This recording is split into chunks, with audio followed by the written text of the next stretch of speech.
Thank you very much, Tolu. I'm very happy to be here and well done on the great work you're doing. Um, like you introduced me, I'm Foluso Ademola. I'm a child and adolescent psychiatrist, and I've been practicing medicine for over 20 years. Also, I'm a clinical assistant professor at the Department of Psychiatry at the University of Calgary. I practice outpatient work and inpatient practice, helping children and families with mental health disorders, supporting their recovery, supporting schools, and supporting other advocates for mental health in the community. I'm also a parent, so I'm very experienced with children. That way, have two grown teenagers, and that's exciting. In my free time, I do like to cook. I like watching Netflix. I into photography as well. So eating disorders is a special interest of mine, and I'm very delighted to be here. Thank you, Tolu. Thank you so much, Felicia. It's a delight to talk to you today, and I can attest to the fact that she's a great cook. So let's now bring that to talking about eating disorders. I mean, what are eating disorders? Okay. So, eating disorders are very serious mental health conditions um, that actually manifest with abnormal eating behaviors. Individuals that are involved have an abnormal or what we call an unhealthy relationship with food and their body image. So, I mean, I think in popular media, people talk about anorexia, but I believe that there is more to eating Mhm. disorders than just anorexia. So, what are the types of eating disorders that we should be aware of? So there are many types of eating disorders. There are at least six definite categories recognized within our diagnostic manual that we use in psychiatry. Uh, the top ones, or I'll say the most popular one people hear of, will be anorexia nervosa, which is includes restriction despite having a low body weight, or continue to lose weight and believing that one is overweight when one is not. So anorexia nervosa is a very popular one in the media. Another one in our diagnostic manual will be bulimia nervosa. Bulimia nervosa has to do with someone who eats excessively out of control, big binges, and then feels guilty out afterwards and wants to compensate for overeating by either purging or over-exercising. And some of those people may have a normal weight or maybe slightly overweight. The third main one will be binge eating disorder.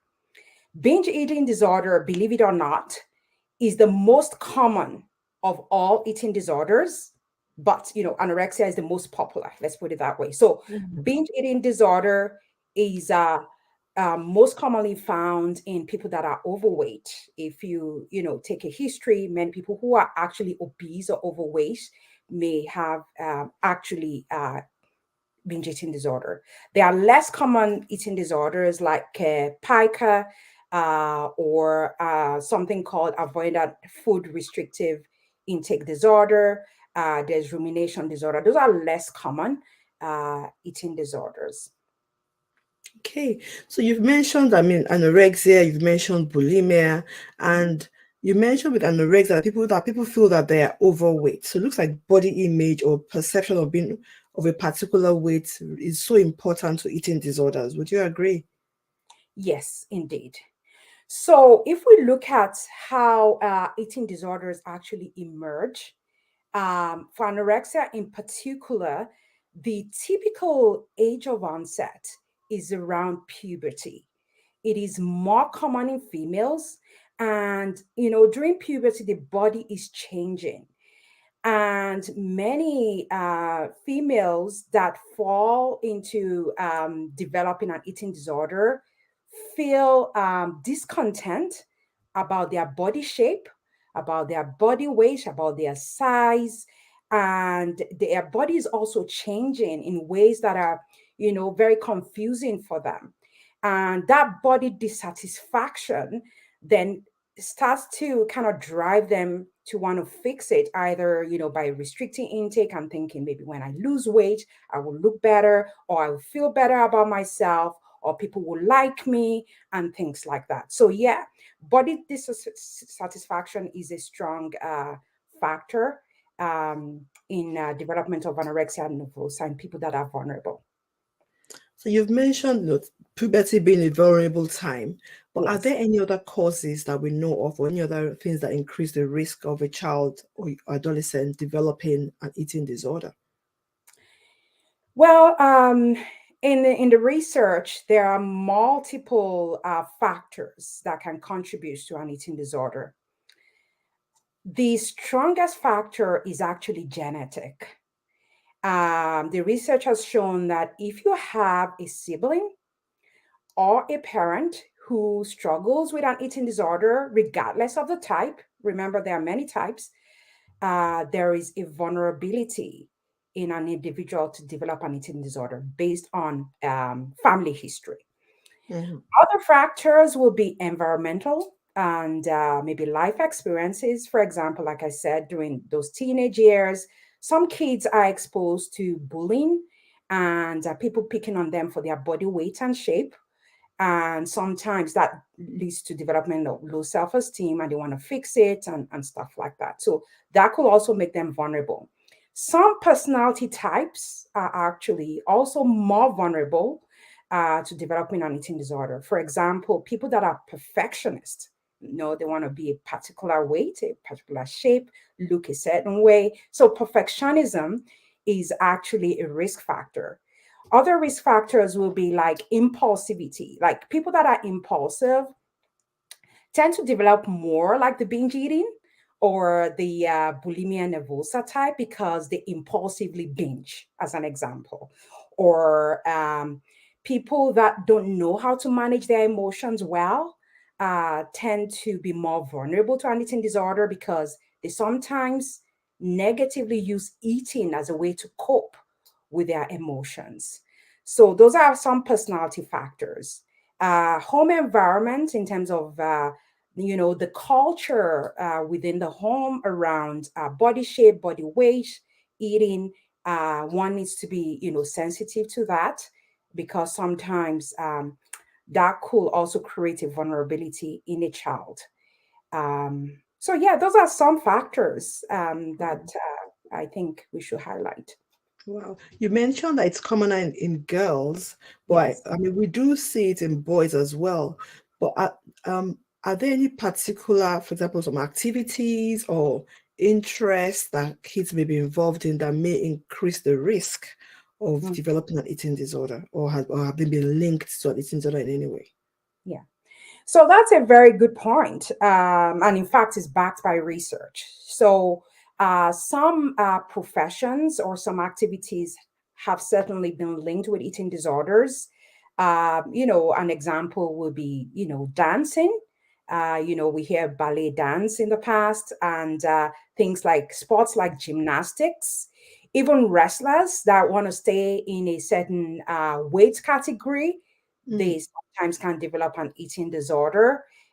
Models and actors, people that want to maintain a particular look, shape, and size because of their profession are more prone to developing those eating disorders. So it does cut across, even though more common in females in general, cut across all genders, all age groups, all races and ethnicities, and all socioeconomic class. So no one is immune to an eating disorder. great. It's good to really highlight that, that this is a disorder that affects everybody. And, for those parents who may be listening and their kids want to get into dance or into wrestling, those are great activities. It's just, we're just raising awareness of things to watch out for, of things to be mindful about, because, education is half the battle when it comes to mental health disorders. So, Dr. Demola, why are eating disorders dangerous? Why are we so concerned about them? Okay. So yeah, eating disorders, you know, actually in the last, couple of years, has been highlighted as the most deadly mental illness. And why? Why is that? It's because eating disorders do have an impact on physical health and on mental health. On physical health, in the sense that, when the person is not taking enough calories in terms of their food and all that, obviously the body begins to shut down, the brain, the heart, various body organs don't get enough calories, the bones start to thin and be brittle, hair thinning, losing weight, tiredness, and all that. And its extreme form, the physical complications from the eating disorder can actually lead to death, both in anorexia and even binge eating and bulimia. All of them can cause imbalances in the body that will cause physical complications that can lead to death. So that is one aspect of the concern. The other aspect is the impact on the mental health. So people that develop an eating disorder, many times they may not have this disorder in isolation. They may even have things like depression going on, anxiety, like social anxiety. Um, they could also have substance abuse. They could have ADHD, multiple psychiatric comorbidities, and if those are not treated as well, it takes them longer to recover. And one of the extreme complications of the mental health disorders, including anorexia, is suicide. So there could be death from physical complications or death from suicide. So those are the extreme forms. But even just the illness itself is quite severe if not addressed early. I'm glad you mentioned the issue of being addressed early, because here at St. John Cap, we're very big about early intervention, early detection.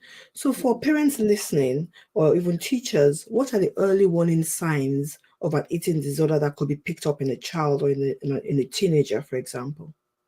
Okay. So, these disorders actually thrive very much in secrecy.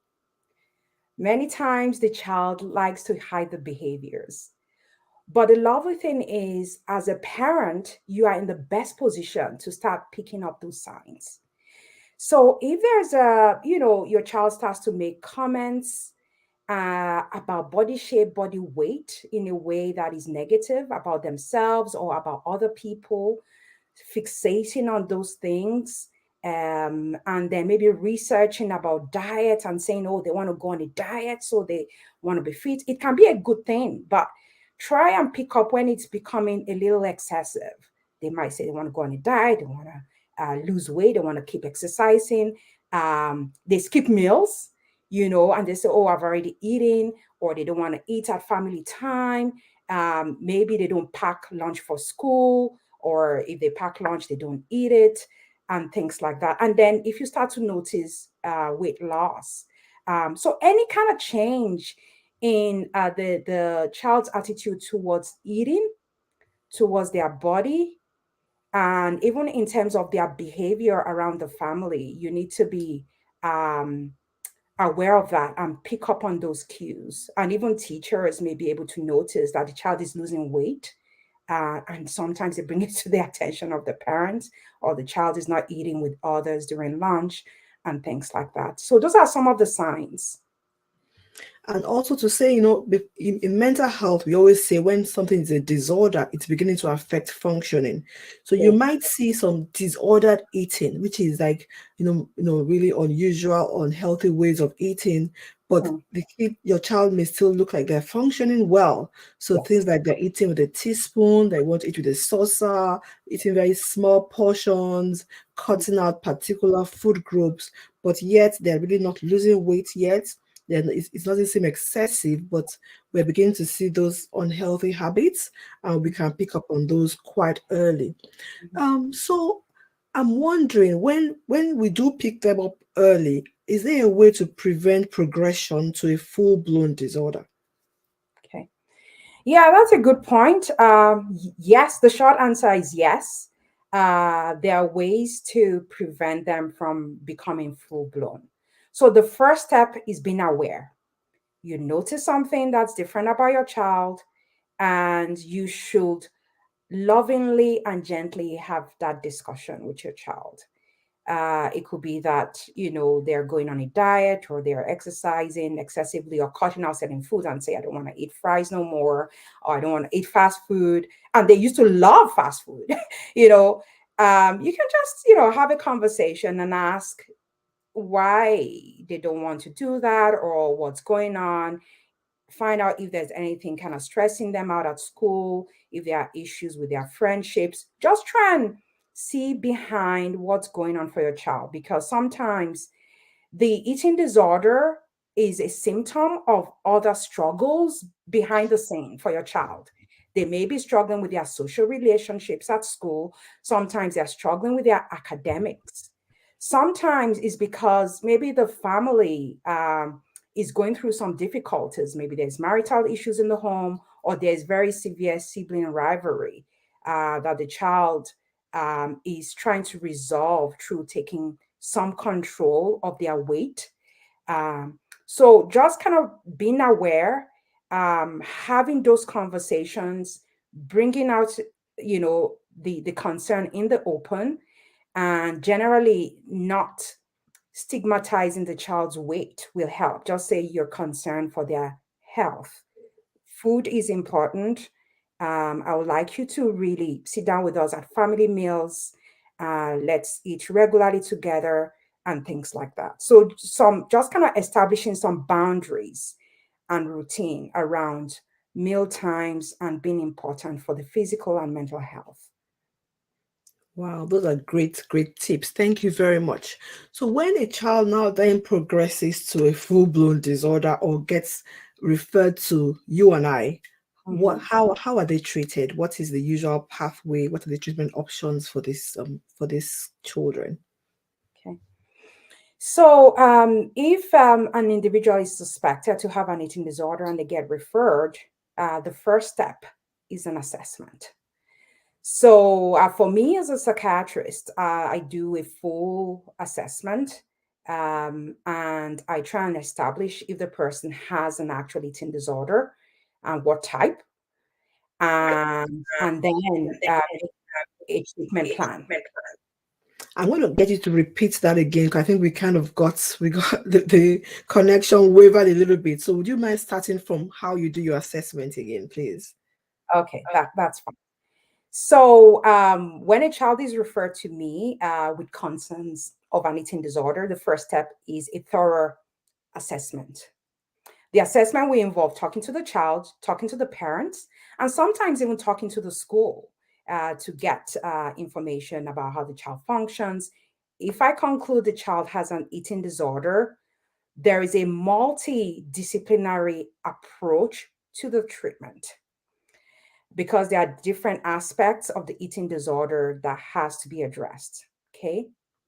The treatment is usually based on the individual in terms of what's going on for them. So it's the case by case treatment plan. And also, it depends on the type of eating disorder. Regardless, one of the things that needs to be prioritized is the physical status of the individual.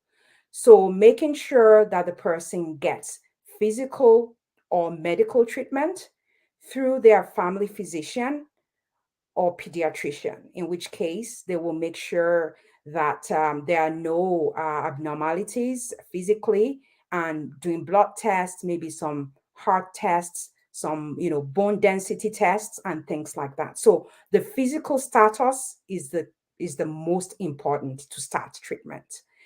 Um, and the family doctor will continue to monitor the weight and things like that. In terms of the physical status as well, Another person who will be involved is a dietitian.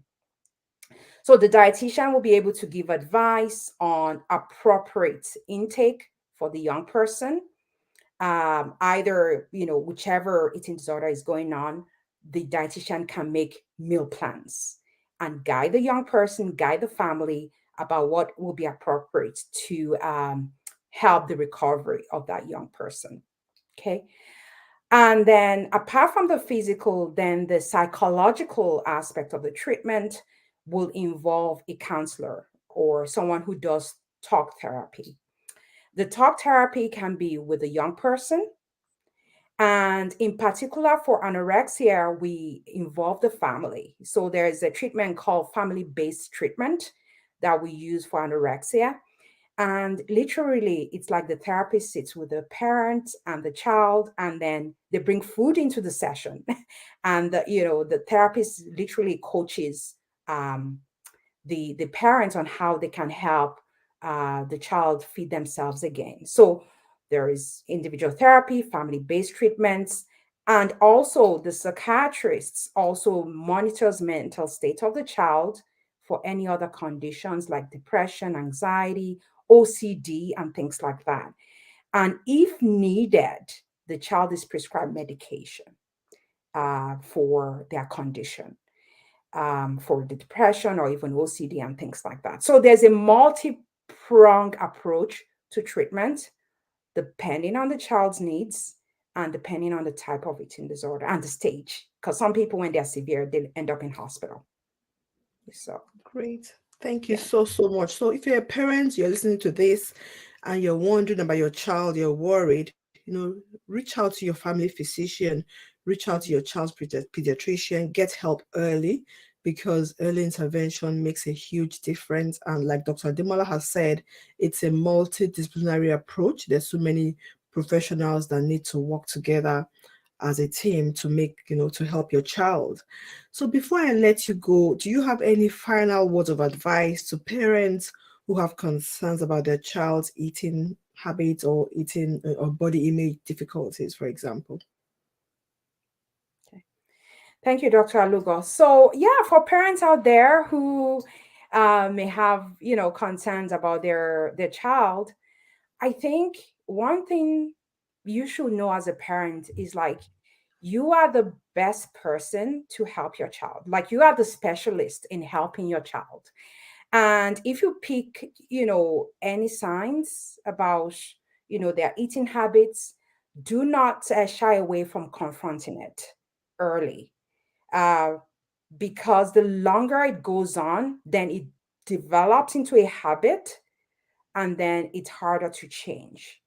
So if you are concerned, talk to your child, support, listen, and get help early. Those are the main things.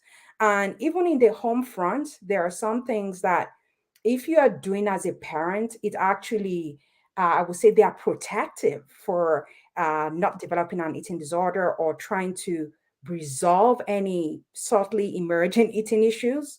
Making sure as a family you have a good routine around meal times and even the manner in which one talks about body image and body shape.